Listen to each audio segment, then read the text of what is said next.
Hey everyone, very excited to share this episode with you today, but I wanted to add just a quick note onto this just because of everything that's going on in current times right now. The reason that we decided to release this one instead of pushing it back like we're doing with some of the others is that it is so timely. In this particular episode, we're going to be talking to Michael Kitsis about his backstory and the work that he's done, which a lot of us have drawn on as we've started to do, modern day portfolio planning, retirement drawdown strategy. But one of the goals that we had for this episode was to talk to Michael about adjusting your drawdown, adjusting your spending in the context of great markets and maybe in this case, bad markets, right? Flexible spending rules for the early retiree. And we're tying this to an episode that we did several weeks ago with Purple from A Purple Life, really trying to get a sense for in what environment would an individual in retirement, in what circumstances would they consider ratcheting up or ratcheting down their spending? What does the data tell us about when would be appropriate to do that? Make these decisions not from a place of fear, but really recognizing, the nuance of our situation. This conversation is going to hold a lot of value, and let's go ahead and hop right into it. Welcome back to ChooseFI.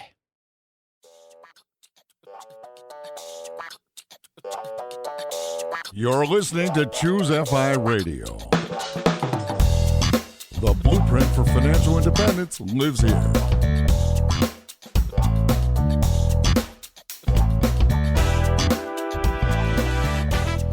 If you're looking to unlock the secrets to financial independence and early retirement, you're in the right place. Stay tuned and join a community of like-minded people who are getting off the hamster wheel and taking control of their lives in the pursuit of financial independence. ChooseFI, your home for financial independence online.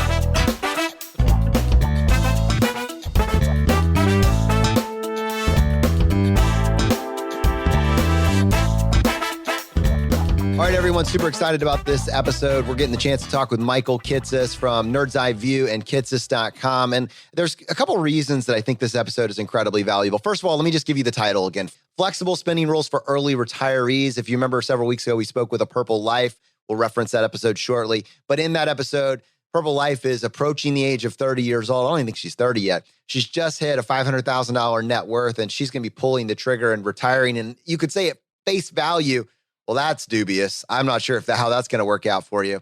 But I think what it misses is some of the nuance and actually the advantages that the early retiree has over the traditional retiree. And I'm not just talking about time horizon, 30, 40 years. I'm talking about flexibility. And I think flexibility can be a cliche word that you drop.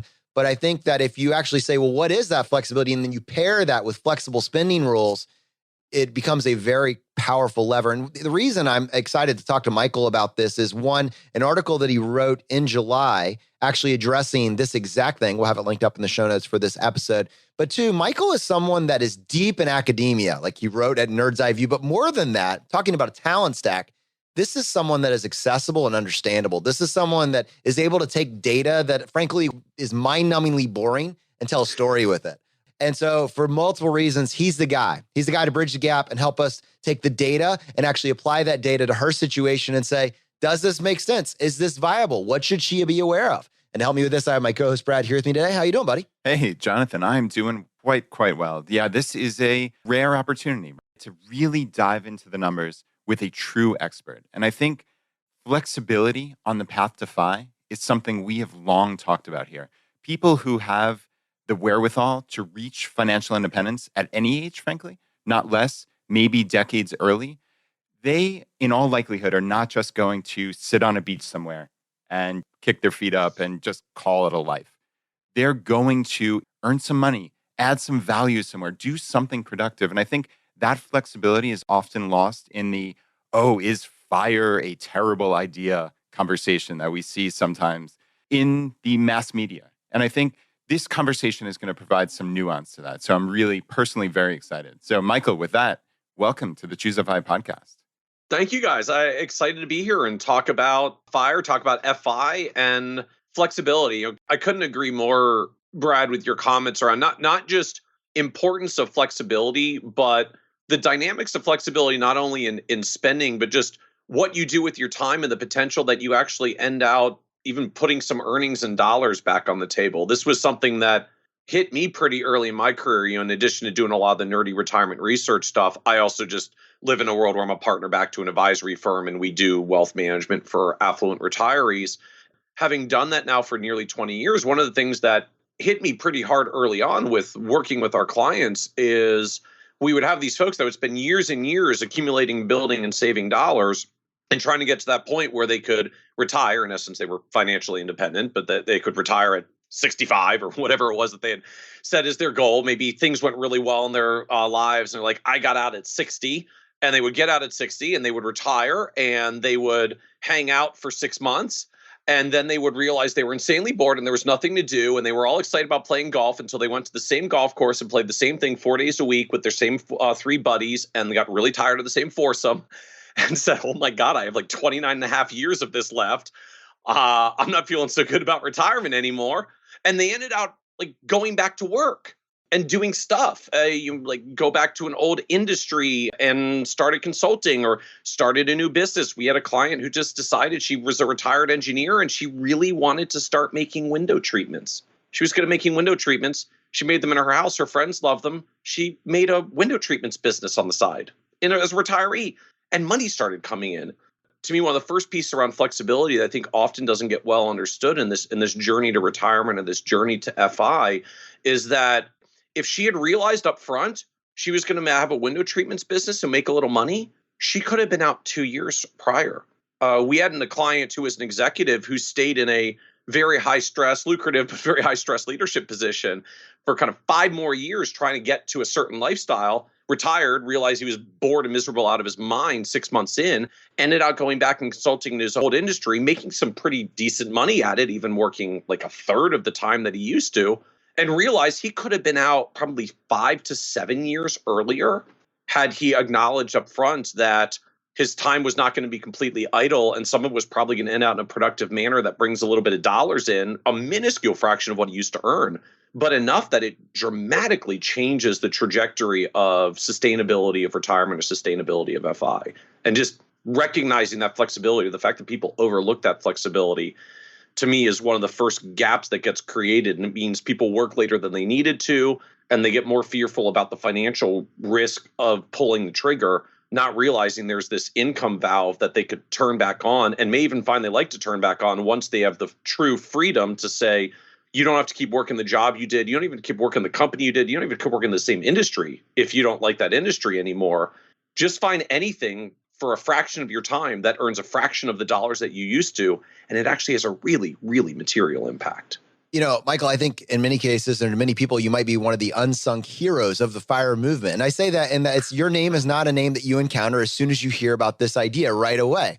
But if you realize all the stuff that we're talking about is like we talk about the simple math, but the simple math is so powerful because it works, but the simple math is backed by data. And that data is something that had to be researched. And you did that research along with many other people, but you did that research and you were one of the first people to really advocate for it and make it so understandable that people like mad scientists could then do their own iteration of it and talk about some of the tools and tactics that we're using. And I say that to say that you are someone that clearly is an advocate for the FIRE movement, believes in this, and in many ways has taken advantage of it. I'm curious, what does FIRE, financial independence, what about that resonates with you and how has that been reflected in your own journey? So frankly, for me, it's much more the FI side than the RE side. Like RE is a choice of one of the things you might do if you get to the FI threshold. And part of this may be just a little bit of a bias of who we've historically worked with as clients in the financial advisor world.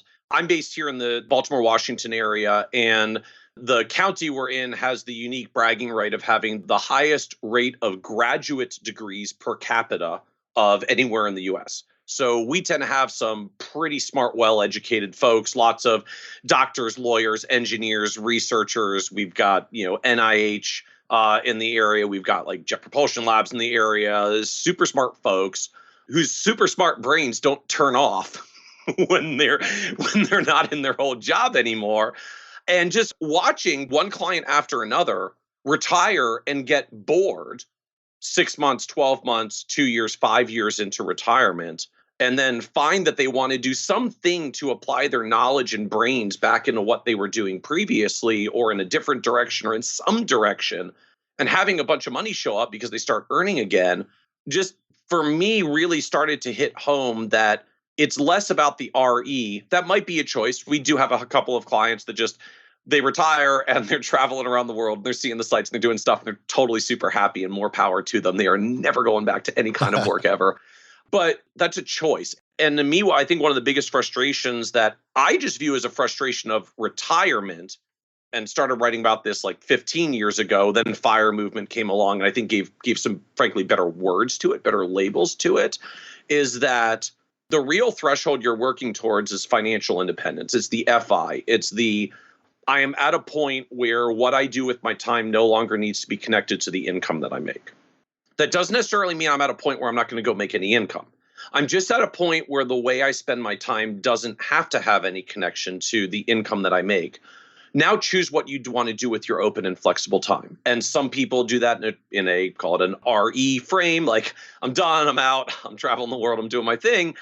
And a lot of folks, it turns out like, well, we actually want to stay engaged. We want to do something. We got brains we want to go put to use. We got a service mentality we want to put to use. We like helping others, and we've got the flexibility to be able to do so. And then we do a thing, and lo and behold, it might even turn out to make some money and change the trajectory of the FI part in the first place. And that to me is the most interesting aspect of how the loop closes, that it's not just, hey, you can get to financial independence and then decide what you want to do. Maybe you'll work, maybe you won't. It's that if you recognize that in yourself, that there's even a possibility you may end up doing something that turns out to bring a little bit of dollars in, you can suddenly pull your FI target forward by 2 years, 5 years, 10 years, sometimes more, because we create these worlds. And I see it in our retired clients when they're doing their 50s and 60s. I see it in the FIRE community when they're trying to do it in their 30s and 40s. Like we're trying to get this one giant, massive lump sum egg that will hold all of the spending for the rest of our lives, which could be decades and decades and decades. And you don't want that to run out and blow up. So we build these really big nest eggs and we make the really conservative spending patterns.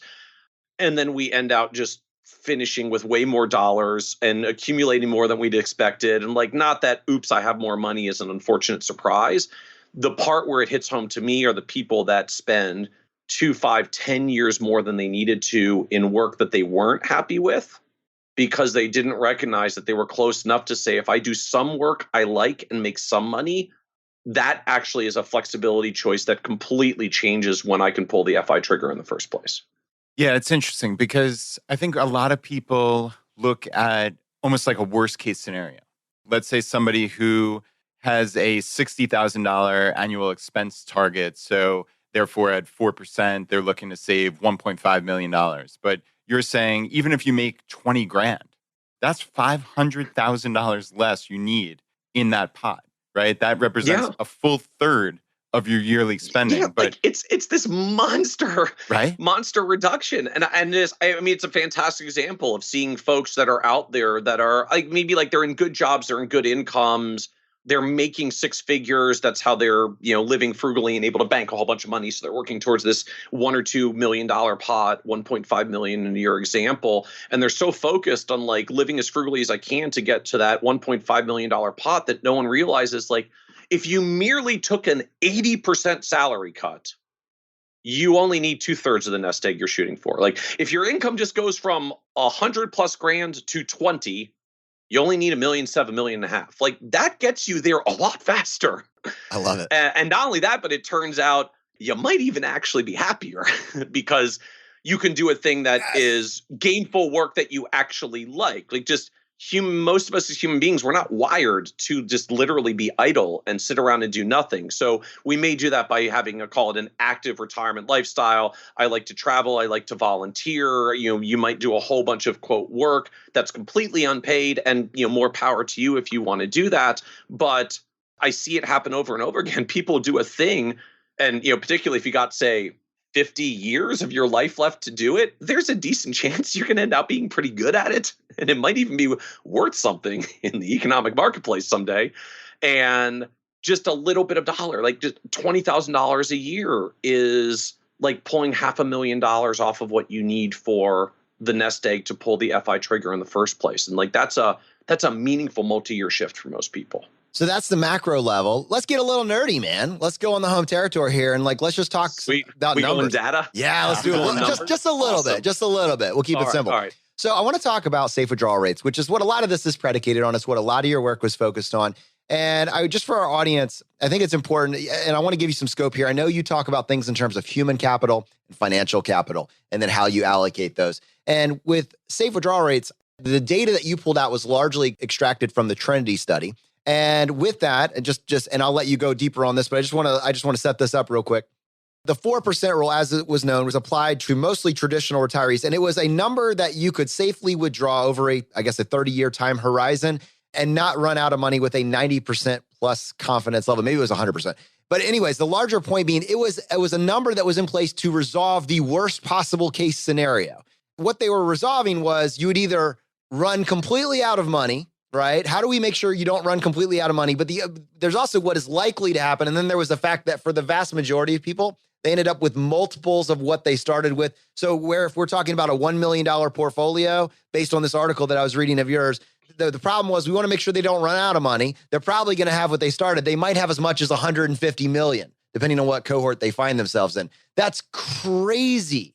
Yes. And what do we take away from that, knowing that we're not traditional retirees? Like, we're not doing this at the age of 65. How does that change with regards to these withdrawal rates, with regards to flexibility, with regards to human capital versus financial capital? So let me give maybe a little bit more context or how I would look at this.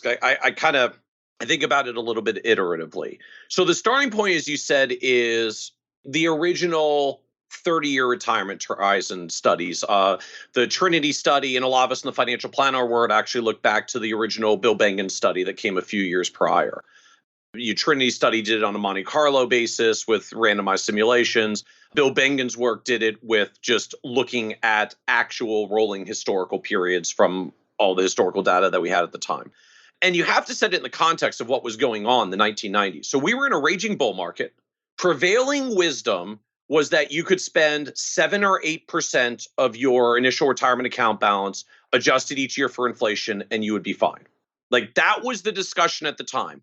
If you were conservative, you might have picked only 7%, because again, markets have been doing double digits for almost 15 years, since the early 1980s.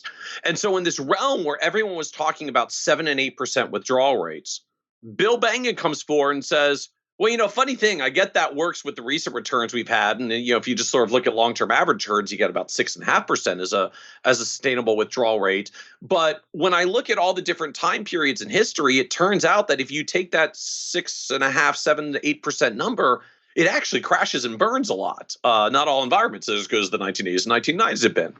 And so Bill's big breakthrough at the time was, well, what if we just look at all the different time periods and see what withdrawal rates would have worked in all the different time periods? And a bunch of them, 6, 7, 8% works. Sometimes you get up at 9. Every now and then it's worse. And you might get down to 5 or even 4 something. And so Bengen's original sort of formulation around a safe withdrawal rate was, well, if you want to figure out what would work, what would, quote, be safe, well, a safe withdrawal rate would be just take all the ones that have ever worked in history, find literally the one worst one that we've ever had in history, and pick that one. So if we get a future that's as bad as anything we've ever seen in history, by definition, you'll make it. And if we get anything better, you'll be okay and you'll just have extra money. But that was the original framing. And it was heresy at the time, because he's publishing this idea that a withdrawal rate might be around 4% when everybody else was talking about 7 and portfolios were earning 10 to 14. So you have to keep it in that original context, that it was about ratcheting around, literally was the worst thing that we've ever seen happen. Let's start there. And I think part of the challenge, it shifted at some point in the general lexicon from this is a conservative assumption because it's literally the worst thing we've ever seen in history, into this is sort of this is a mid-level. This is a reasonable thing. This is a moderate thing. Oh, and you might go a little higher. You might go a little lower if you're conservative, and sort of missing how conservative it is. And that's part of what we've tried to put some data out there, just to recognize that if you actually start at this 4% rule, yes, there is 1 or 2 scenarios in history where you only barely made it for 30 years. That's why it was the 4% rule, because that was the number that would make it all 30 years, even if just barely. But the median result, so 50% of the time, your $1 million nest egg turns into 3 million on top of all your spending. In the best case scenario, it turns into 9 million, which means if we kind of look at the bookends, like the odds of taking a 4% rule and having no money left at the end is the same as taking a 4% rule and having 9 times your nest egg untouched left at the end. That's a really wide variance, like a really, really, really life-changingly wide variance. And we spend so much time focusing on well, what if my $1 million ends out in the path going down to zero, that we seem to spend very little time recognizing, but actually half the time you triple your nest egg and you're equally likely to run out of money as you are to finish with 9 times your nest egg left over. And that's just a 30-year time period. Yeah, so that's all right. So you have set this up perfectly. So there's less variables when you're talking about the traditional retiree. I mean, they may go back to work. In fact, there's some data in this article, which I'm referencing many, many times. And we will obviously have linked up in the show notes. But in this article, you actually mentioned that entrepreneurship peaks in its 40s. In fact, you see incredible levels of entrepreneurship to start in their 60s. So we can't completely write off the fact that even traditional retirees are bringing in additional sources of income. But let's just assume the traditional retiree with the 30-year window is not going to earn another dollar. At least you have less variables. But now when you're talking about this early retiree, so we're not confining ourselves to 30 years. We're saying we could have 30 plus, 40, 50, 60 years and beyond in some extreme examples. That's a massive window. What does it look like? What's the variance there? The best case scenario for someone with a 60-year window, what does that do? So first of all, when you start stretching it out, bad scenarios get worse, right? If you get behind, you start compounding even further behind, you drag a little bit further down. And so when we look at the safe withdrawal rate research, like if it's 4% for 30 years, it's only 3.5% for 50 years, right? We got to rein it in a little because you are tacking on some more years. You know, kind of by definition, if there was a 4% rule scenario where you were just spending your last dollar in your 30th year, you can't do 4% for 50 years because if you went down that path, you would have been broke 30 years in your 50-year retirement. So the starting rule comes down a little. You know, we go from a 4% to about a 3.5%. It's actually not a dramatic change because the reality of sort of how market sequences play out is if you survive some horrible thing in the first decade of your retirement and you get to the good returns that eventually follow, you usually get so far ahead off of the first big bull market cycle that the second bear market that hits you well into your retirement usually isn't very problematic. Like it hurts at the time, but you're so far ahead from the intervening bull market that it's usually not enough of a pullback to be a threat. It's mostly about, I got to survive that first 5 or 10 years, however long it takes to get to the next long bull market that comes in the economic cycle. And if I get to that one, I usually kind of hit escape velocity and we're safe from that point forward. But I got to rein back a little because I got to have a little bit more left to fire, no pun intended, if I'm going to go for 50 years and not 30. So the 4% rule comes back to 3.5. Now, the problem is if a 4% rule on average gives me almost 3 million after 30 years, and I pull my spending rate back to 3.5, and I allow another 20 years of compounding, a 3.5% rule for 50 years, yes, in the one worst case scenario, it's just barely running out of money by year 50. That's why a 3.5% rule becomes the number. 50% of the time, you multiply your nest egg by 8. So you go from 1 million to over 8 million, 50% of the time. Wow. Which is like, we're not only not conservative, like that's 50% of the time. That's not even the best case scenario. That's that's 50% of the time. So if we go out to the best case scenario is your $1 million portfolio on top of your lifetime of 3.5% rule spending goes from $1 million to $71 million. Brad, your daughter's plan to be a trillionaire? Yeah, she's well on her way. And I can't emphasize enough, like if you start with $1 million at 3.5%, $71 million, which sounds like this like stupidly fantastical, absurd number for most people, the 71 is literally equally likely to the I'm running out of money at the end of 50 years. Wow. Yeah, and Michael, I'm looking at your chart here, and what's illustrative to me is actually the more extreme stuff. So the fifth percentile. So 95% of people would do better than this, but the fifth percentile is essentially $2.3 million. So we're talking about 95% of the time you accidentally double your nest egg on top of a lifetime of spending. Right, on top of taking out that 3.5%. And this really gets back to risk tolerance. So it sounds like and I'd love to hear the exact number, but 99% plus that you're not going to deplete your money. And I'm not sure what the exact 99.x% is. But I mean, if you gave me a bet and said it's a 99.6% chance, I would take that every single time. I think the challenge that comes with like that whole probability of failure framing, like we do in the Monte Carlos, we do it in the safe withdrawal rate studies. I actually think indirectly this has become part of the problem, right? Because the minute you put failure on the table, right, our heads all kind of go to the same place, like homeless under a bridge, like I've lost all my social circles. I can't connect to anything anymore. Like I can't do anything as I like. I don't even have a home over my head. Like for most people, that failure scenario is pretty painful for them. And nobody wants to get to that kind of failure scenario. Even remote chances for most people, you literally have to get to 1 or 2% failure rates. And most people start getting really concerned of like, yeah, I get it's remote, but that is so horrible. I do not want to take any chance of being there. And the problem, kind of getting back to the conversation what we were talking about earlier, is these numbers that we're talking about, including the, you got to take 3.5% because it might just barely be failing in the 50th year. That's where the 3.5% rule comes from. That literally assumes that for the next 50 years or 49.9 years after you pull your FI trigger, like you are marching like a blind lemming and you will go straight off the cliff without ever making any kind of change or adjustment along the way, even though this is going to be telegraphed like 20 years in advance that your nest egg is probably starting to spend out in a dangerous manner. It assumes that you are going to lemming yourself off a cliff. And the only possible solution is if you don't want to run out of money in the 50th year, 49 years earlier, you have to ratchet your spending down by a little bit more so that you don't lemming yourself off the cliff at the end. Like, I just don't find the conceptual framework valid from that perspective. I mean, I sit across from retirees, and like that's what we do in our business. This is not how real human beings behave. To be fair, every now and then I have clients who like really will just deny reality and probably go straight off a cliff. But it's in the rules. Almost everybody else, at some point, like reality sets in. And we start making some adjustments. And it's become such an impact to me that when I have retirement conversations with clients now, I don't talk about probability of failure. I've actually kind of banned the word from our lexicon. I talk about probabilities of adjustment because that's what happens in the real world.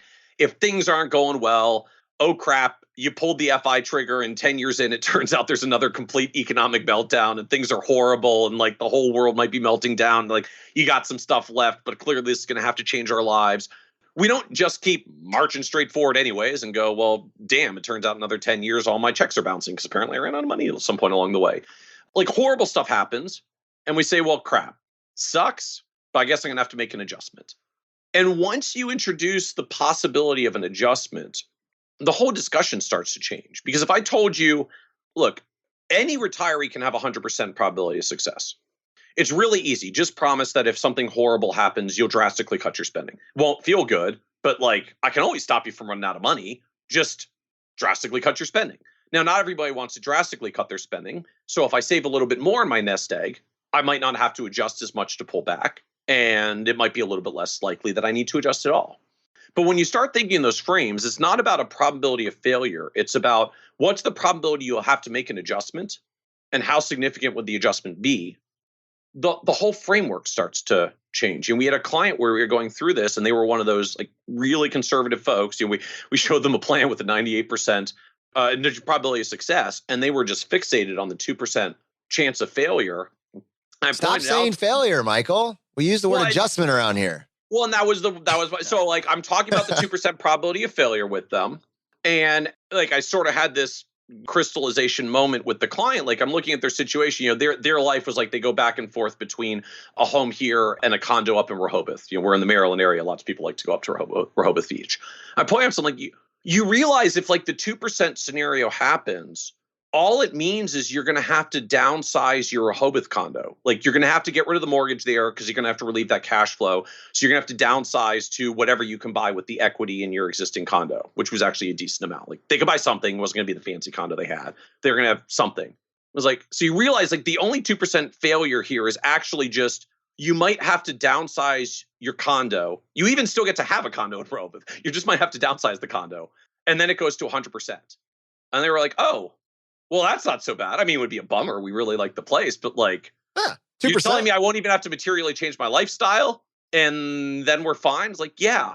And that was basically the last time I ever talked about probabilities of failure. When we started talking about probabilities of adjustment and the next natural extension, which is what kind of adjustments are we talking about? Because that's the part we really don't spend much time talking about. How would you make adjustments to stay back on track?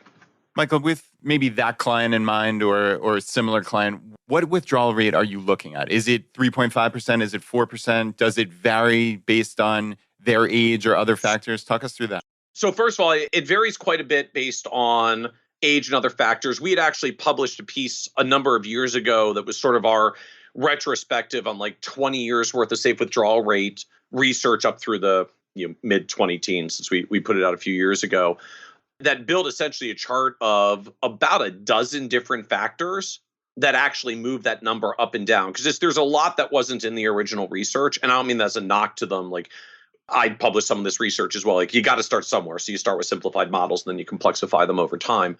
But it didn't have fees in there. It didn't have taxes in there, which pulls everything down. But it didn't have much diversification in the original studies. Most of them were like large cap US stocks and intermediate government bonds. And most people have at least a little bit more diversification in today's environment. Like, maybe we have small stocks, additional large ones. Maybe we can have a few international ones. There's more types of bonds than just government bonds. And once you start mixing in diversification, you start getting much higher safe withdrawal rates, maybe a little bit higher, maybe a lot higher, depending on quite what you believe around diversification, because we don't have great data for 100 years on some of this stuff. But we know there's some positive diversification effect. The only debate is how much. Some people have more tolerance around risk. Not everybody starts in the same market environment. If you actually retire when stocks are cheap, the withdrawal rates are more like 5 and 6. If you retire when they're expensive, the withdrawal rates are 4. So there's all these different levers that move the safe withdrawal rate just on that basis alone, as well as time horizon. We work with people who come in their 70s. They're not even planning for 30 years. They'd be thrilled to get 20. And then we have folks that are in the FI community and, we're planning 50 years. So that number moves all over the place on that basis alone. In practice, I find a lot of people start out with numbers anywhere between around 3.5 to up to about 6, depending on how we move all of those different levers for their individual circumstances. The second effect that comes from it, just a little bit more real world, is overgeneralizing a little. I find retirees or just sort of FIers tend to fall in one of two buckets. The first are folks that say, I've got this lifestyle and it's extremely important for me to sustain this lifestyle. I do not want cuts. I do not like cuts. I'm not going to tolerate cuts very well. And so we generally dial them to the lower end of the scale. If we're looking at anything with a range, like they're at the lower end of the range, because just to me, fundamental to that driving force for them, they're certainly willing to move their lifestyle up if times are good. Everybody's comfortable with that for the most part, but they do not want a risk of having things go backwards. And so these would classically be folks where if you're coming down for a 50-year FI, yeah, we're talking about numbers like 3.5. Granted, it's equally likely that you have $71 million is running out, but running out is a total catastrophe to them. $71 million is a woohoo, I'll find a way to spend it. So they're okay with that trade-off. They just say, look, if times get better, we'll ratchet our spending higher. And I call these ratcheting clients or ratcheting rules. Like, we're going to start with a number that's low enough that even if times are bad, we shouldn't have to cut. And if in the overwhelming likelihood things go better than horrible, we'll figure out how to spend more money later. Most people don't complain about that. The second group we have are the folks that I would call the more flexible spenders, where they say, look, here's the lifestyle I want to have, but I've had some ups and downs in life already. So here's what I want to do. And if times are bad, here's what I'm going to give up. Here's what I'm going to rein back. Hey, if I can have a fat fire retirement and I can do lots of cool things, that's great. But if horrible stuff happens and I have to dial my lifestyle back a little, I'll dial my lifestyle back a little. I still want to pull the FI trigger. I want to order the fancy bottles of wine and stay in the high-end places. But if bad stuff happens, I will order less expensive wine and I will fly coach instead of first class, and we'll be okay. I can still live most of my lifestyle, but I'm going to give up some of my luxury expenses. I'm going to adapt my spending down. So if they've got some flexibility, to me, almost by definition, now we can start at a higher number. Now, I can't guarantee you if you start at 5, it's going to stay at 5 because we've got some probability of adjustment. But I if love you're probability of adjustment. That's my only lingo going forward. fantastic. But if you're comfortable with that probability of adjustment and the magnitude of adjustment that would come thereafter, like how much of a cut are we talking about to get back on track? If you're comfortable with that, then almost by definition, you can start higher. You might have to adjust, but you can start higher, and there's a decent chance you won't have to adjust. And so I find most people kind of fall into one of those two camps. Like, I need an anchor lifestyle. I'm not willing to go backwards, and I'm happy to ratchet forwards if it goes well. Or I've got a more flexible lifestyle. There's things I want to spend on, but if I have to adapt the numbers down, I can adapt the numbers down. And I tend to think of it in terms of, so I call them adaptive expenses. I still don't love the label. I'm trying to find the right label, but not like essential versus discretionary, which is how a lot of the industry, I think historically has talked about this. Because again, just saying across from retirees, if I went to someone and said, hey, well, the good news is you're not broke. You still got food, clothing, and shelter. Unfortunately, you're never going to be able to afford to travel again. You can't eat any of the restaurants you like, and you won't even have the budget to see your grandchildren. For most people, that is still a retirement catastrophe. You're not homeless, but I have obliterated the lifestyle to which you are accustomed. I can't take all of your discretionary expenses away and say, hey, at least you're not homeless, retirement worked out. Because for most people, if that's what they're staring down, they're like, hell, I'm just going to work a little longer and save a little more money. I don't even want that on the table. But often we have adaptivity to our expenses. So it's our clients where the adjustment was, well, you might have to downsize the condo. And it's your second home in the first place. We'll be okay. That was an easy adaptation for them. For some clients, like, look, we like eating out at nice places. We'll eat out slightly less. You're back to Chipotle. Yeah, I like traveling fancy. We'll dial it back a little. I'm going to stop ordering the sweets. I'm just going to dial back. We had one very affluent client. The breakthrough for them in the financial crisis when they lost a significant amount of wealth was like, here's an idea to rein in your spending. Just fly first class. Stop renting jets.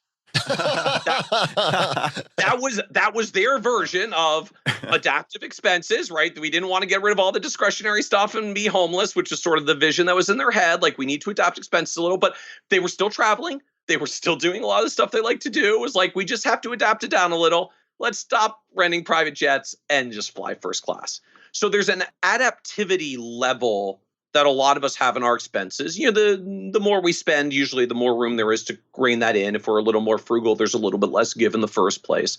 But for the people who have some adaptive flexibility to their budget, I can take these line items like housing and food and transportation, entertainment and travel and the rest, and I could rein them into a thing where I still do stuff I like to do, but in a less expensive manner.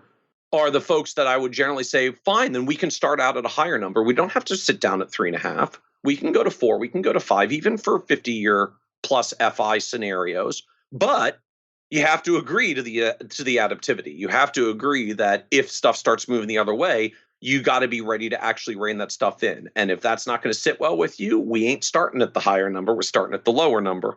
And then to each their own about how comfortable they are in being adaptive. Just, I've seen a lot of human beings go through this path, and some really are and some really are not. And to each their own, just know yourself so you don't set yourself up for a tough scenario.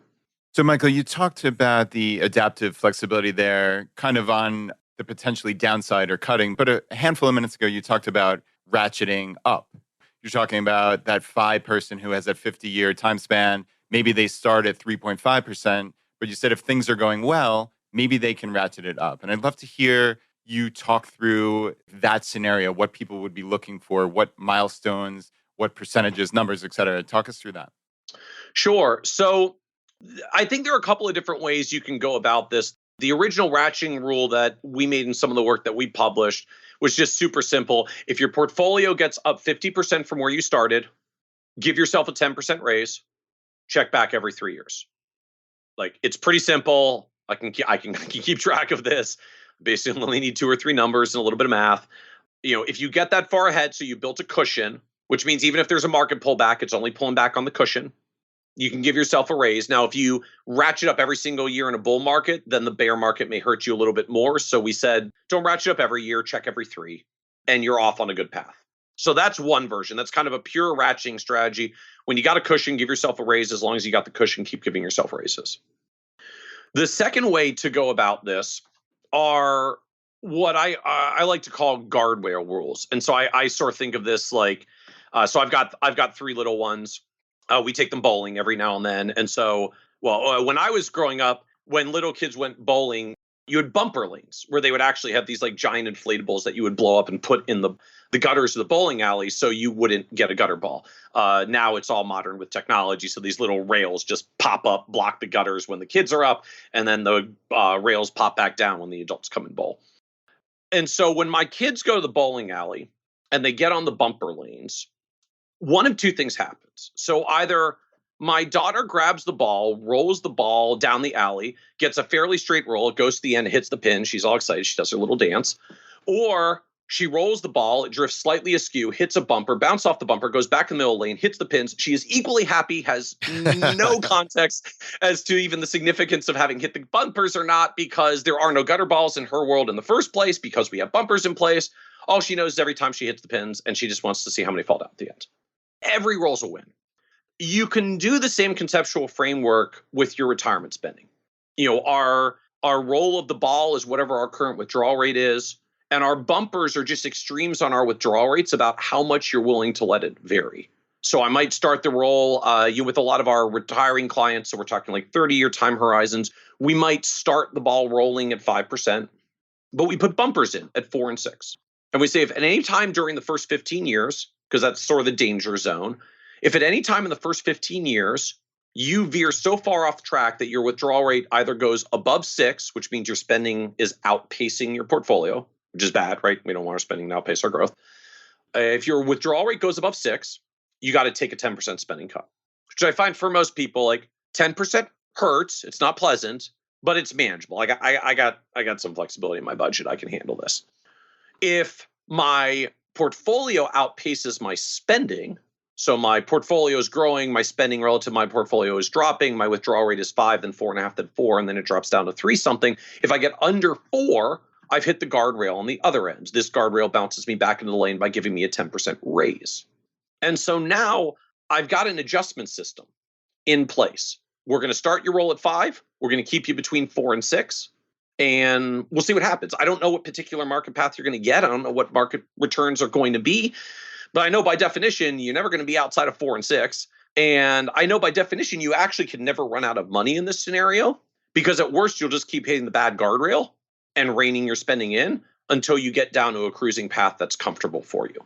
Now, the one caveat to this, unlike traditional bumpers, so when my little boy goes up there, like, he'll take the ball and like wing it at the left bumper as hard as he can, because he actually wants to see if he can wing it off the left, bank it off the right, and then go down and get the pins. You don't always get the zigzag pattern. You can kind of roll a curve ball where it hits the bad bumper, then it spins off, hits the bad bumper again, spins off, hits the bad bumper again, right? That's what happens if you get like a really horrific protracted bear market that lasts for several years. Your withdrawal rate might rise up to 6, and then you cut your spending, but then the portfolio falls again, and your 5.5 withdrawal rate turns into a 6 something again, so you got to cut again, and then the market falls further, and you might have to cut a third time. So recognize you could hit the bad bumper more than once, but if we've got some flexibility, right, if we've got some adaptive expenses that we're able to rein in, then I can start putting some guardrails in place. And I know I'm not going to run out of money. I just have to be prepared for the probability that we hit guardrails and have to start making some adjustments. And where you set the guardrails, then, frankly, we need some modeling tools to do this. We certainly don't have good tools in the financial planning software world. Perhaps someone who's listening to this, who's an engineer and a software person, will build it into FireCalc or one of the others. I think what we end out with is you get some parameters around this. How wide do you want to set the guardrails, or sort of narrow in? The narrower they are, the more likely you hit them. But the narrower they are, the less dramatic the changes have to be. If I make really wide guardrails, you'll hardly ever hit them. But if you veer that far off track, it's got to be a really dramatic spending adjustment when you get there. So again, to each their own about how wide or narrow they want to set the guardrails and how much of a change they're willing to make when they get there. But conceptually, that's about where we start. I find this framing of plus or minus 1% of a withdrawal rate seems to be a pretty good number. Just in practice, it takes a pretty dramatic market event to move you that far, but it can happen. So be prepared for adjustments to happen. And again, it gives us a rules framework to know how we're going to adjust and handle the spending going forward. Now we just have to see how it unfolds. But the key part is, if that's your strategy in the first place, you don't have to sit down at 3.5%. Now, if you start higher and bad things happen, you may get knocked back down to what would have been 3.5% originally. But bad stuff doesn't always happen. If bad stuff doesn't happen, you just start out spending more and keep doing it for the rest of your life. So, Michael, that really sets us up. I'd love to take this framework and actually apply it to a case study. And I have, as an opportunity, I have a case study that's a little bit more extreme as an example. It's really perfect to apply this to.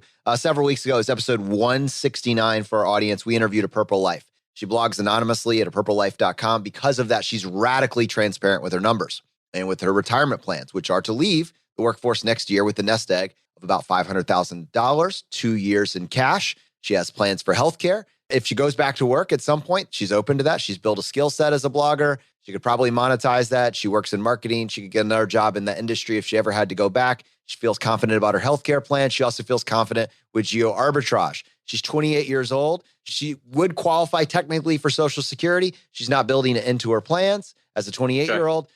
Just barely got her 10 years of credits. Just barely, right? Yeah, just barely. So now she's leaving and she's walking away with this 2 years of cash, this $500,000 in her investments, and kind of applying these flexible spending rules, how it might apply. Like, for one, like the worst case scenario, we want to make sure we don't run out of money. We're okay going back. You talked about adaptive expenses, really in the context of adjustments and flexible and being flexible. The other part could be adaptive income, right? The willingness to go back to earn additional income if you need it. What, as you kind of apply this framework to that case study, and admittedly, one of the more extreme case studies that I've heard, I think there's incredible value here for our audience to hear that just because she's starting with 500,000 does not mean, because she's so young, does not mean that that is going to be her final number. Like, how would you process this?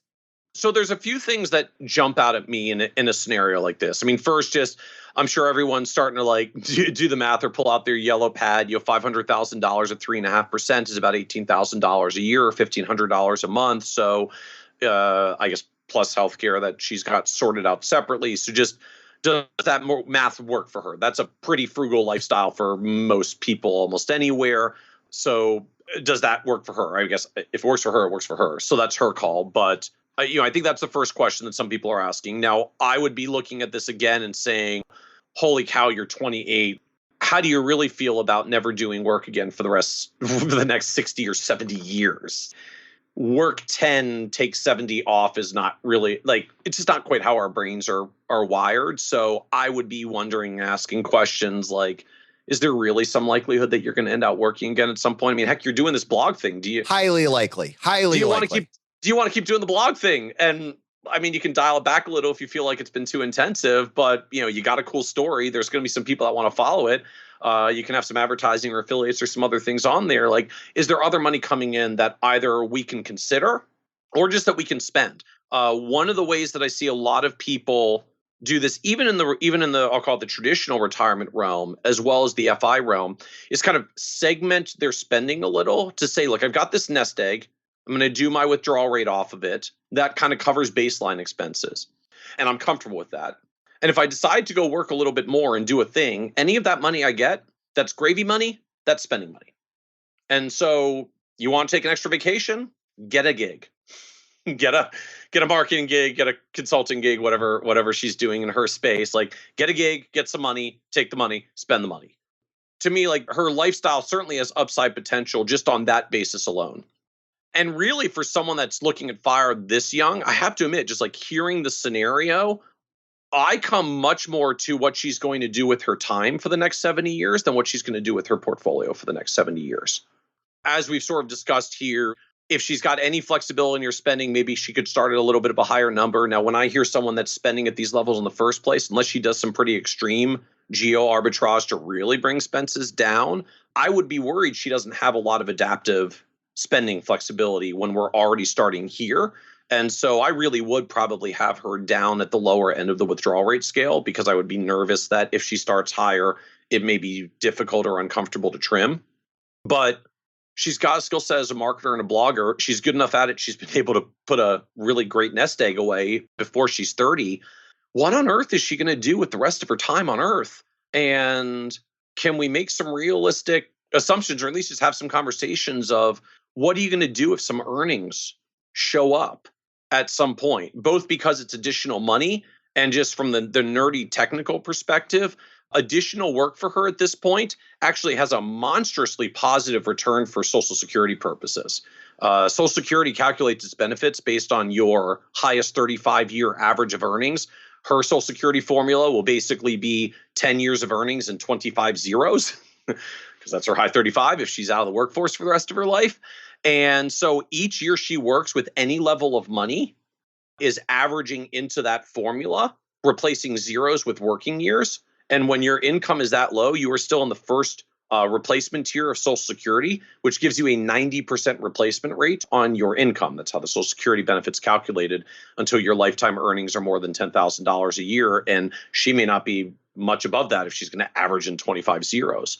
Even the second tier is a 32% replacement rate, which isn't bad for your dollars going in. So she's got, to me, a double return on any level of work that she does, that not only is it additional money that she can earn and generate, but there's actually a really favorable ROI on Social Security benefits when you have worked this few years and you have this many zeros in your Social Security formula. Now, from a guardrail and adaptation perspective, let's just play this out a little bit. So you're at a 3.5% withdrawal rate, on a $500,000 nest egg. So you have 2 years in cash. And without judgment on whether or not your life will scale up or down or be more expensive or less expensive for the sake of this scenario, I want to talk about that in the context of ratcheting now that we actually have some numbers in place. So let's say we are at all-time highs, right? And I say that, the market is usually at or near the all-time top until it's not. But let's just say she retires and then with the next year just drops. Let's bank on 30% drops. She's got 1 year covered. She's got 2 years covered in cash. But now she comes to that end of the year and she's refilling, I guess, her buckets, if we're doing it that way. And she's doing it while the market is still at this 30% drop. How do we implement these guardrails and these flexible spending rules to account for, one, that possibility, but then two, the other side of that where the market goes up 30% and just keeps going up and up and up, and you just sort of looking down at where you started? So if we're going to do this on a ratcheting methodology, which I think is reasonable, is kind of the way that I would lean here, just hearing this scenario. And again, just wondering how much room there is to cut from here in pullbacks. So on a ratcheting strategy, for nest eggs, $500,000, 50% ahead on that would be $750,000. So if her portfolio gets ahead enough to be at $750,000, she gets a 10% raise. Every 3 years, we keep looking. And so if the market starts off well, she's starting out around $18,000 worth of spending here. If the market starts off well and her portfolio gets out of the gates well initially, and she gets up to $750,000, like she gets a 10% raise over and above inflation. So, her 18 jumps up to almost 20. If it's still ahead 3 more years after that, she gets another 10% raise to 22. If it's still ahead of 3 years after that, she gets another raise up to 24 plus. So you can just start ratcheting it up, which again, recognizing for most people in these scenarios is overwhelmingly likely. And I'll admit, even in our ratcheting research, we were largely running it over 30-year time periods, not 50-year time periods. I suspect actually on a 50-year time horizon, we would probably have to create a second ratcheting tier that says, like, if she's more than doubled her nest egg, she's up to $1 million. They're not 10% increases, they're 20% increases, because over 50 years, there is such a compounding likelihood that at some point we'll hit the next bull market and her portfolio will hit like escape velocity to the upside. And her withdrawal rate falls to like 3 and 2.5 and 2 if the markets really start compounding upwards. You just have to survive that kind of risk of pullback in the early years. Now, in terms of risk of pullback in the early years, like as the question you asked, what happens if it goes the other way? So the whole point of these baselines around withdrawal rates, 4% rule, 3.5% rule for longer time periods, is that the whole point is that's the number you use and stick your spending at, even if the market falls off the cliff in the first few years. Because at some point, eventually, what goes down comes up again. And if the whole economic system is broken, the market's going to go down forever. We've got a whole other set of third world problems coming up.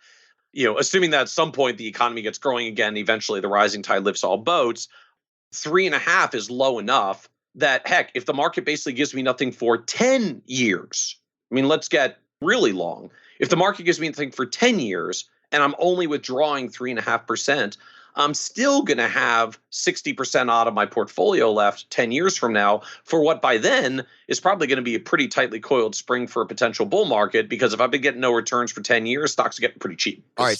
So to clarify, I just want to point out for our audience what you just said there and make sure they slow down on that. So for her, and again, we are not assuming, we're not placing any judgment on whether or not that spending is going to be maintained. We're just saying, all right, that's what she says she needs. She's living on $18,500. Maybe let's just say it's somewhere in the $18,000 to $20,000 range. That's what she needs. She has 2 years of spending. And if in cash, set it so it doesn't forget whatever the market does. She has 2 years covered there. And then from there, if she's drawing out this, what she's chosen, 3.5%, which for her, and this is the important part, it's not 3.5% of the portfolio. It is on that first year, but then that basically says if the market drops 25%, 30%, whatever, she can continue to take out that 18.5. It's not 3% of the current portfolio value. It's still that 18.5.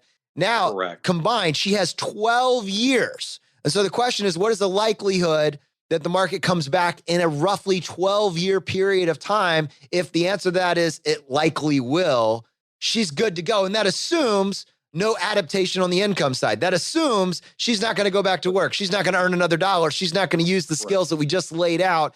If you understand the rules, Michael, I feel very confident for her in the context of, what we're describing here. Yes, and I would feel confident for her without the 2 years in cash. I mean, aside from the fact that just 2 years in cash means her nest egg actually isn't 500, it's a little bit more than 500. I think there actually is a little bit of a misconception out there around even what sequence risk is and what the threat actually is. The threat of sequence risk is not a crash in the first 2 years. It's actually not, because we're withdrawing 3.5% or 4% a year. So, she'll have spent 7% in the first 2 years. She'll have spent 10.5% in the third year. So whether she has the cash bucket out there or not, the question of, well, what if she only has 89% of her principal working for her instead of 93% of her principal working for her is not actually that material over the next 50 years when, on average, she's going to 8x her wealth. The first few years, it's not just about a bear market that happens to hit, because the reality of these low withdrawal rates and why the withdrawal rate ends out at 4 and 3.5% in these scenarios is because it's so doggone low that almost, air quotes, almost all your money is still invested and still there to participate in the growth and still there to participate in the recovery. Again, that's the point of where these numbers come from. I mean, just to put it in context, on a 4% rule for 30-year time periods, 4% rule if you retired in 1929. The first 3 years of retirement for a 1929 retiree was an 89% market decline from top to bottom. So with an 89% market crash, 4% rule worked for a 30-year time horizon. Now, to be fair, we weren't 100% in stocks. We had a balanced portfolio with bonds, and bonds do well when markets well down. That's part of the point of diversification. But an 89% market crash with some diversification to bonds didn't break a 4% rule. And that portfolio took over 15 years to make new highs. You had to get, if you started in 1929, you had to get past World War II before the recovery came. And the first 15 years of your retirement was a decade of a recession plus a global war, and 4% rule still worked. So yes, in that intervening time period, your initial withdrawal rate that was 4% ended up creeping much higher than 4% relatively quickly when the market went down. But that's fine. The point of 4% rule is not 4% every year. The point of 4% rule is this spending number is low enough that when you unleash a economic catastrophe on your retirement, not for the first 2 years, but for the first 10 to 15, there's still enough money there when the good returns finally show up 15 odd years later, because eventually things get really cheap, that you're able to then carry the subsequent years, carry the next bull market cycle, because the late 40s and the 1950s was a huge bull market cycle. You had enough left to then carry through, because the big bull markets are what you get for 10 to 15 years of misery.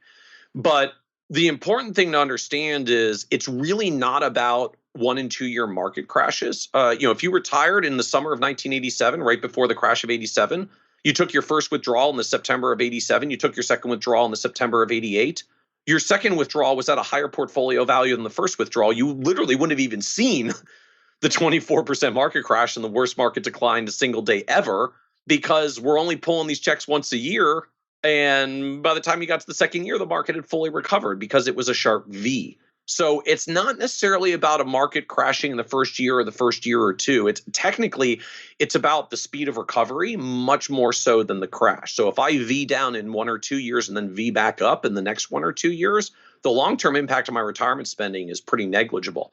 If I decline the first few years and it takes me 10 to get back, because that's what happened if I retired in the late 1920s, the late 1960s, those are actually the danger scenarios. And it's actually less about how sharp the decline is and just how mediocre the returns are overall. I can give you growth every year for the first 10 years. If you only get 1% a year for the first 10 years, you're actually still in a scenario where you're going to be really thankful you were only doing a 3.5% or 4% rule and you never lost any money.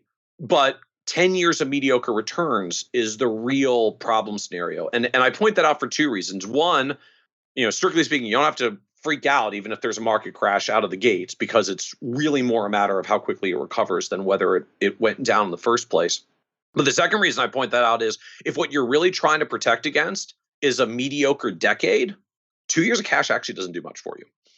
In fact, just a good old-fashioned balanced portfolio. Like if her nest egg's part in stocks and part in bonds and we have a horrible market crash in the first 2 years, she doesn't need a cash bucket. She's got bonds. They're going to be up.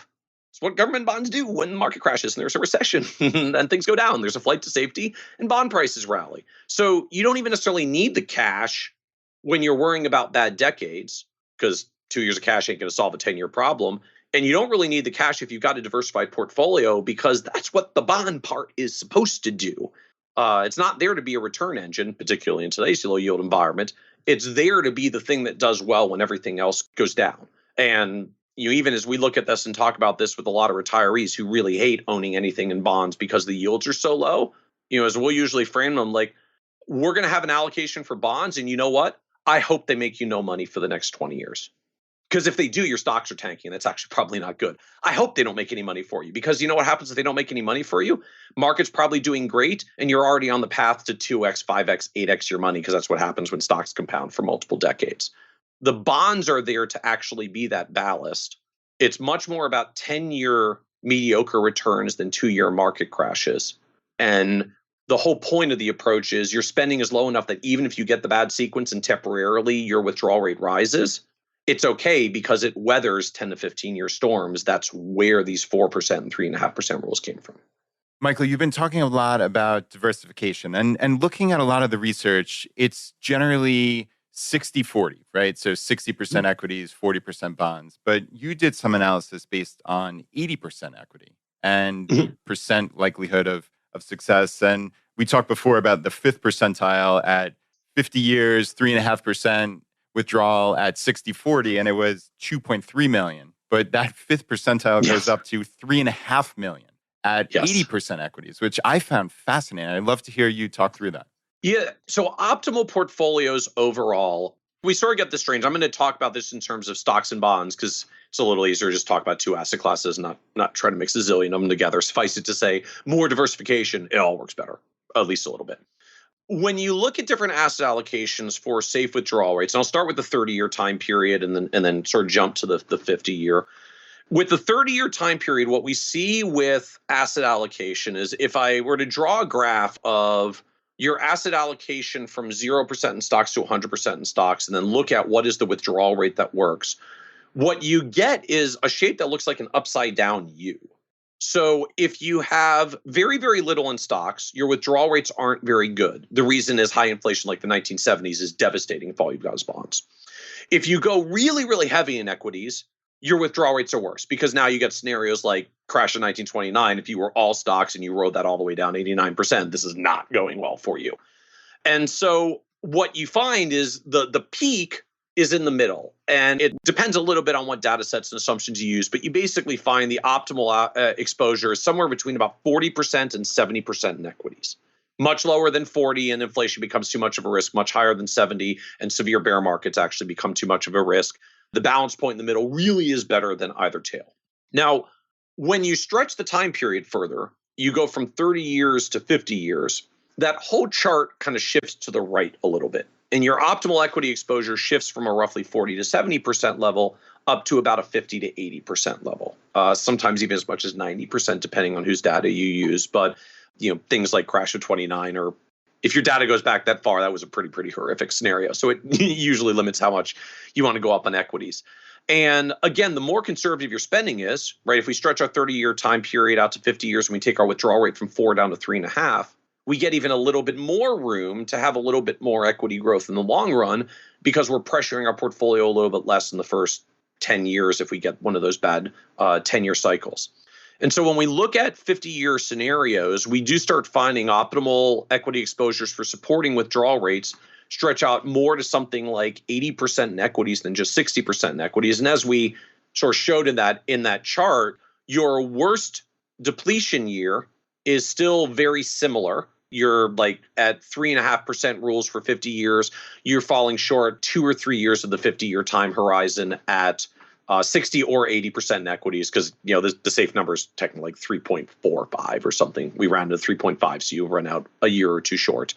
But the upside becomes drastically higher for what's basically still the same downside. Like you're making it almost 50 years plus or minus a year or two. But as you noted, your fifth percentile, so like the 5% worst cases, the really, really bad ones, you still go from my nest egg actually doubled to instead my nest egg more than tripled. So 50 years at 60%, my fifth percentile is 2.3 million. 50 years at 80% equities, my fifth percentile is 3.5 million. My 95th percentile, so matching same on the other end, is I'm equally likely to have 3.5 million or 89 million. I'm equally likely to run out in 50 years as I am to have $133.9 million. Just compounding over long-term periods, especially when you get even more equities there, just frankly kind of becomes stupidly high. And it really becomes more of a function of, I got to have a withdrawal rate that's low enough to survive a horrible first decade if the first decade turns out to be horrible. And then once the bull market eventually comes, either after the first bad decade or out of the gate, I quickly get so far ahead that the only question is, where are you ratcheting? How quickly are you ratcheting? And how are you moving up? That's really what it boils down to in practice. If you get the horrible decade and you're pushing your portfolio enough, yes, there is that one scenario where you barely eke it out for 50 years. But as we've said throughout, that's before you move any of the other flexibility levers that you may have along the way that even can take that one scenario where you might be cruising towards a decline and ratchet yourself higher or just adjust yourself so you're on a better trajectory. Michael, this has been amazing. I love how you were willing to take the time to break this down and then apply it to maybe what some people would consider an extreme case study, but very, very important as a way of really highlighting the value of this type of conversation. Really useful for me personally, and I believe our audience will find value as well, and will be able to extrapolate to their own situation. Now, in most shows, that would be the end of the episode, but on this show, Michael, we would love to give you the chance to tackle the hot seat. Are you ready for this? I think I'm ready. Let's go for it. In a world drowning in debt and rampant consumption, trapped by the chains of lifestyle inflation, these questions highlight the secrets of those who have broken free. Welcome to the ChooseFI Hot Seat.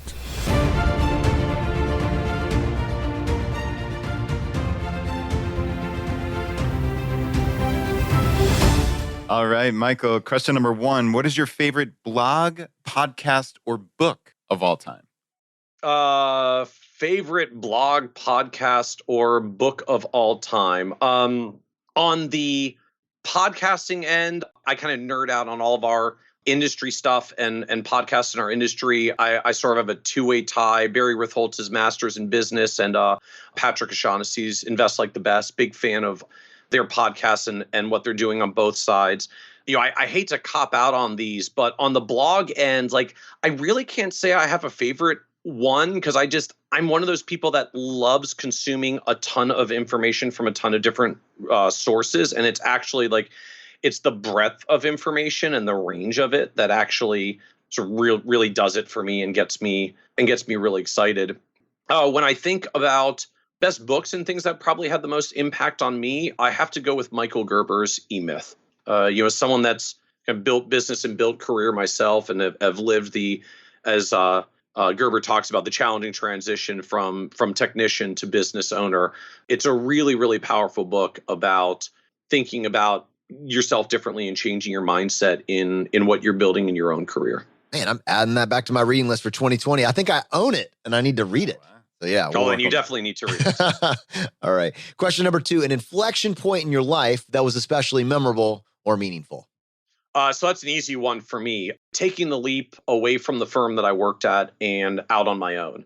I spent my career internal for an advisory firm for about the first 10 years, made a decision in early 2008, surely coincidental to all the stuff that happened later that year, that I had this passion for doing writing, speaking, research, analysis, and I wanted to make my own thing to do it and get it out there to the industry. So I launched a newsletter service and the Kitsis.com website that we still write on today, and started speaking out to the industry and publishing actually a bunch of this retirement research in early 2008.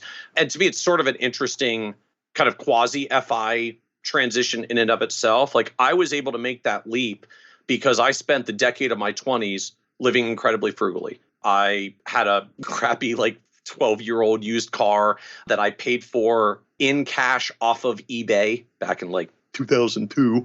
I split an apartment with 2 buddies. My rent even here in the DC area was $350 or $400 a month. And I had a pretty good start to my career. So by my late 20s, I was making 6 figures, and the total of my car payments and my rent payments together was about 7% of my income or less, and had been that for the entire decade of my 20s.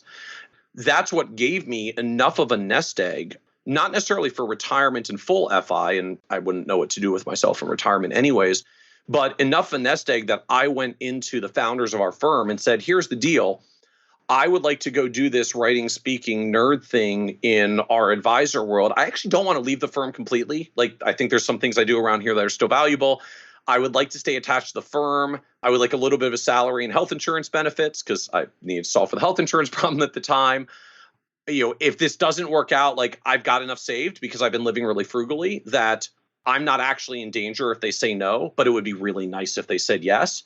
And the confidence that I had because of the financial strength that I built for myself, I think is the only reason I was able to go in and have that conversation in the first place. And the fact I could go in and have that conversation confidently made it happen, and was just an entire change for the trajectory of my career, of my life overall. And it stemmed from, not a total financial independence. I did need to work. I was not at the point where I didn't need to work, but I was at the point that if this didn't work out, I was financially safe. And that's what made it financially possible to take the leap. And that actually turned out to be the best financial thing that ever could have happened to me, because that business has grown tremendously. All right, Michael, question number 3, your favorite life hack. My favorite life hack? Yeah. Anything that has made your life easier? Anything you've done in particular? My favorite life hack at the end of the day is just letting the routine, simple things be routine and simple. I'm a big fan of doing anything I can to just, if not automate, just reduce the amount that I have to remember stuff. So I'm someone who travels a lot. Anybody who's, pretty much ever been on a trip has had the experience of, oh crap, I forgot to pack the power cord for my laptop or the charger for my phone. And so then we make all these lists and do all this work to make sure we always pack all the things that we need to pack to before we go. So you know what? I just bought a second charger and a second power cord, and they sit in my travel bag, and I never have to remember to put it back and forth. And I don't have to make a whole bunch of lists of the things I need to remember because I just eliminated the need to remember it. For me, and granted, this is a little bit for me, I've even ended out with a little bit of a brand of this blue shirt. I was going to say, you got the Steve Jobs blue shirt. Yeah, it was a subconscious thing. I would travel for conferences every now and then. I guess it was probably my favorite shirt, so not even thinking about it. If I was traveling for a day, I always grabbed this blue shirt and pulled it off the hanger. And so as I was going to some conferences and starting my speaking career in sort of 2008, 2009, a bunch of my friends in the conference world started kind of kindly teasing me we only see you about 3 or 4 times a year, and every time you're wearing that shirt. It's a great shirt. I just decided to make it a thing. And so I bought 12 of them. I have matching a dozen blue socks. I have 3 versions of the identical black suits that I always wear. And it's turned into a brand. Our logo is literally a nerd with glasses, a goatee, and a blue shirt. Brad, and look, it shows up in his bitmap avatar. Absolutely. And you know what? It's sort of joking, and it was a fun branding thing, but there's a little bit of a life hack thing to it. You wouldn't believe how much simpler your life gets when you never have to think about what you're going to wear, because you basically created a uniform for yourself. I love it, dude. I love it. And it's a uniform you feel comfortable in. Yes, it is a uniform I feel comfortable in. Very All right. important. Now, this is actually one of my favorite questions for you specifically. Question number 4, the biggest financial mistake that you've made. Biggest financial mistake that I've made, so I'll kind of give this a two-way tie. One, like so many people in the investment world, I had to get started by day trading my way to failure. So I have done that cycle as almost everybody has. I was coming into the industry in the late 1990s, so I had a day tech account. So like in the mid 1990s, I was still in high school and college. I was a hardcore Magic the Gathering player. And like back then, this was when all the original Magic the Gathering stuff was happening. So I had a multi-$1,000 Magic the Gathering card collection, which frankly, I wish I had kept today because it would literally be worth tens and tens of thousands of dollars. I sold it on eBay for $2,000. I took my $2,000 to a Daytech online trading account, and I day traded it down to zero in about 6 months. Oh, because had to get a little bit of margin in there because this was the 1990s, the tech stocks, like that'll really wipe you out fast. So that was certainly early financial mistake. Learned my lesson about not trying to actively day trade on an ongoing basis, whether you're doing that between classes or now, between jobs and work. When there are people who do this for a full-time career and live it all day, you are not going to win on your lunch break. The second piece that I would kind of tie to it is, I don't really view it as a financial mistake, but it is technically my largest financial loss. When I launched my own business in 2008, I actually was very nervous about markets and the economy at the time. We're an investment management firm. As part of what we do for retirees, our own investment research was very, very negative on markets and the economy heading into 2008 already. And so I was really, really worried what was going to happen if I went and launched my own business, only to have like markets melt down and blow up on me. And so I actually bought some options to hedge my career risk, which turned out great in 2008. So well that I was like, if you remember what it was like back in 2009, we didn't know if the Fed's intervention was going to work or kick off hyperinflation and do a whole bunch of other crazy stuff. So there was still a bunch of fear of economic meltdown. And so I re-upped a bunch of the options in 2009 and then lost 100% because markets went up and didn't keep going down. So it actually served its hedging purpose. It made me much more comfortable when I went out for the launch. And I didn't put a ton of dollars there, but enough that if my business had not gone well in 2009, I had enough money that I'd made on the options to make up what I was going to lose in income. But hedging 2 years in a row did not work so well because the market bounced back by the second year. Fortunately, by then, the business was doing well and growing very well. And so I didn't need the hedge dollars anymore. By just sheer financial dollars, that was that hedging again in 2009 and having the market go up was by far the worst economic loss I've ever had in sheer dollar terms. All right, Michael, question number 5, the advice you would give your younger self. The advice I would give my younger self. Frankly, not a lot different from what I actually did. I part of it may just be my attitude for life. Like everything's a lesson, everything's something you learn. There are certainly things I have done that I do not want to do again. A good friend of mine calls them AFGOs. Another freaking growth opportunity that come along and hit us from time to time. So I've had my share of AFGOs, but I don't really know if I would tell my younger self to change or doing anything different. I think the thing I would probably reinforce for my younger self, and fortunately I did this anyway, so it worked out well, but might have been a little bit of dumb luck, is just the sheer ludicrous value of investing in yourself, even possibly to the extent of not saving in retirement accounts. And one of the things I figured out by about 6 or 7 years into my career is that I stopped saving in my retirement accounts and I started buying education for myself, which is why I have 2 master's degrees and a whole long list of designations and industry certifications. And, I can do the math as well as anyone of what happens when you get, 50 years of compounding in your Roth IRA tax-free when you do it in your 20s, as I could have at the time. But frankly, I've more than 10x my income since then, driven very heavily off of the knowledge that I gained and all the reinvestments I made into myself. And that 10x income I'm going to earn for several decades more because I actually really like the work that I do now that I've gotten to a place where I can do the work that I like and I can get paid well for it.